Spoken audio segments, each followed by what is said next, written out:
Hello বন্ধুরা, আজকে আমি মিষ্টি কুমড়ো দিয়ে বড়া বানিয়ে দেখাবো। তো আমি মিষ্টি কুমড়োগুলো কেটে ধুয়ে এই কড়ার মধ্যে গরম জলে সিদ্ধ করে নিয়েছি। কুমড়োগুলো বেশ নরম নরম হয়ে গেছে। তো এগুলো এখন ঠান্ডা করে তারপরে চালের গুঁড়ো দিয়ে চিনি দিয়ে লবণ দিয়ে মেখে একটু রেখে দেব। তারপরেই তেল দিয়ে কুমড়োটা ঠান্ডা হয়ে গেছে। তো এর মধ্যে এখন আমি দিয়ে দেবো পরিমাণ মতন একটু লবণ। আর এখানে রেখেছি হচ্ছে সুজি, তো সুজিটা দিয়ে দিলাম। আর এখানে নারকেল কোড়া করে রেখেছিলাম, নারকেলটাও দিয়ে দিলাম।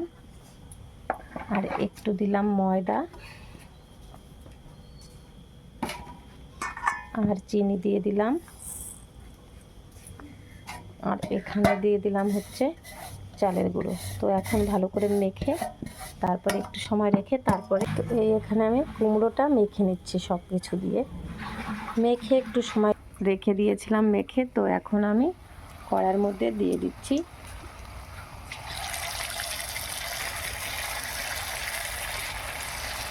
তেলে গরম হয়ে গেছে, তো এজন্য এখন দিয়ে দিলাম।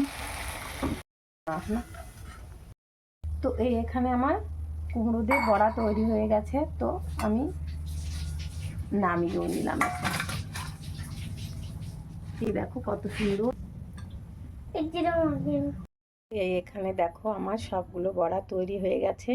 তো মনে হয় তো কারো যদি রেসিপিটা ভালো লাগে সেও বানিয়ে খেতে পারো। তো টাটা।